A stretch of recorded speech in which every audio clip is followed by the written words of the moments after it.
नमस्कार, कश्मीरी पंडित कल्चर में मैं उज्जवल हांडू आपका स्वागत करती हूँ। ब्राह्मण कुल में जन्म लेने से ही व्यक्ति ब्राह्मण कहलाता है, लेकिन जिस ब्राह्मण ने शास्त्रों का अध्ययन किया हो, वह उसमें प्रवीण हो, दक्ष हो, उनका विद्वान हो, वही पंडित कहलाता है। जैसे पंडित भीमसेन जोशी, पंडित रविशंकर जी, पंडित भजन सोपोरी जी इत्यादि।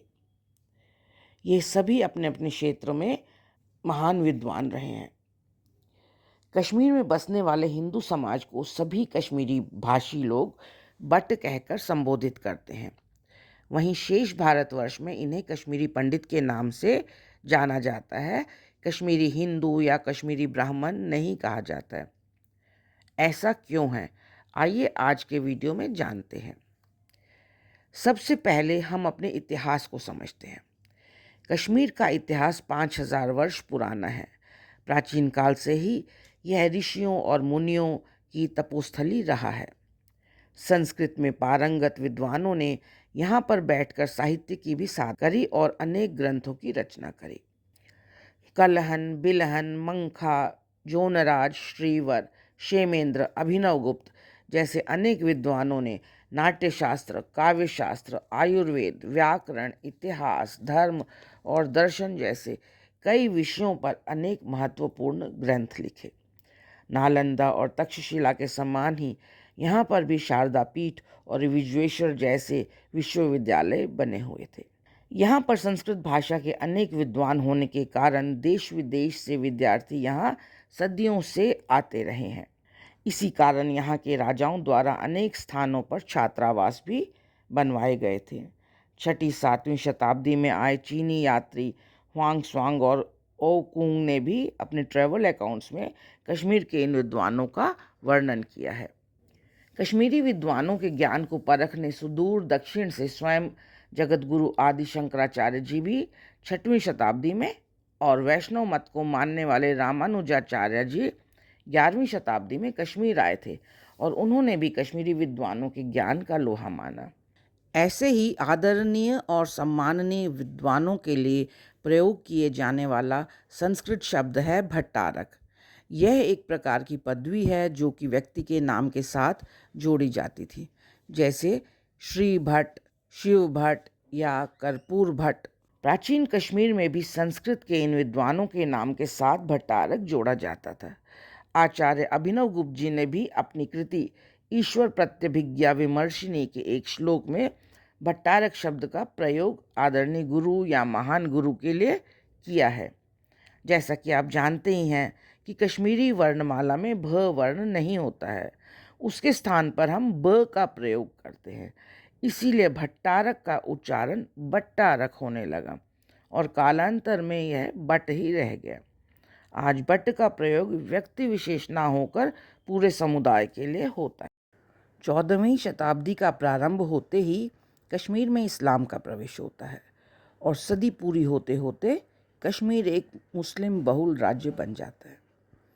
रिंचन और सिकंदर बुतशिकन जैसे आतताई राजाओं ने जहाँ एक और हिंदुओं को डरा धमका कर उनका धर्म परिवर्तन किया, वहीं दूसरी ओर हमारे असंख्य ग्रंथों को भी नष्ट किया। कलहन ने 14वीं शताब्दी में लिखी अपनी कृति राजतरंगिनी में अनेक संदर्भ ग्रंथों का वर्णन किया है, परंतु आज केवल नीलमत पुराण के अतिरिक्त अन्य कोई ग्रंथ उपलब्ध नहीं है। इसके बावजूद भी आज संपूर्ण भारत में जितना भी संस्कृत साहित्य उपलब्ध है, उसमें से अधिकतर कश्मीर की धरती पर ही लिखा गया था। इसी कारण से सुश्री वेद कुमारी घई जी, जो कि कश्मीरी इतिहास की एक विद्वान है, अपनी पुस्तक कश्मीर का संस्कृत साहित्य को योगदान में लिखती हैं कि कश्मीर की धरती संस्कृत भाषा और संस्कृत साहित्य की क्रीड़ा स्थली रही है। तो अब तक तो यह स्पष्ट हो गया होगा कि प्राचीन समय से कश्मीर विद्वानों की भूमि रही है। अब आगे बढ़ते हैं। मुस्लिम राज्य बन जाने से राजकाज की भाषा भी धीरे धीरे संस्कृत के स्थान पर फारसी हो गई। पढ़ने लिखने में प्रवीण हिंदुओं ने अब फारसी पढ़ना लिखना सीख लिया। सिकंदर बुतशिकन का पुत्र ज़ैनुल आबिदीन एक सहिष्णु राजा था। उसके शासनकाल में हिंदुओं की योग्यता को देखते हुए उन्हें राज दरबार में प्रमुख पदों पर नियुक्त किया जाने लगा, जैसे पेशकार, मनसबदार इत्यादि। कहते हैं कि राजस्व विभाग में तो ब्राह्मणों का ही दबदबा था। शासन में अनेक स्तरों पर कश्मीरी ब्राह्मणों की भर्तियां होने लगी, जैसे क्लर्क, अनुवादक इत्यादि। केवल कश्मीर ही नहीं, देश के अन्य राज दरबारों में भी कश्मीरी ब्राह्मण प्रमुख पद प्राप्त करने लगे। 1719 से 1749 ईस्वी तक दिल्ली में मुगल बादशाह मोहम्मद शाह का शासन था। उनके दरबार में एक कश्मीरी ब्राह्मण कार्य करते थे जिनका नाम था जयराम भान। इन्हें राजा की उपाधि प्राप्त थी। कहते हैं कि राजा जयराम भान ने बादशाह से मांग करी कि कश्मीरी ब्राह्मणों को ख्वाजा की जगह कश्मीरी पंडित कहकर संबोधित किया जाए, और मोहम्मद शाह ने उनकी यह बात मान ली और ऐसा ही एक फरमान जारी किया, जिसके कारण सभी कश्मीरी हिंदुओं को कश्मीरी पंडित कहा जाने लगा। और इस तरह पिछले करीब 300 वर्षों से भारतवर्ष में कश्मीरी ब्राह्मणों को कश्मीरी पंडित ही कहा जाता है। इस बात का वर्णन यूनिवर्सिटी ऑफ विस्कॉन्सिन मेडिसन में हेनरी सैंडर द्वारा करी गई एक शोध से पता चलता है। आज भी भारत के विभिन्न भूभागों में जब भी बालक का यज्ञोपवीत किया जाता है तो उस समय उसे उत्तर की ओर 7 कदम चलने को कहा जाता है, जो कि इस बालक के कश्मीर जाकर ज्ञान अर्जित करने का द्योतक है।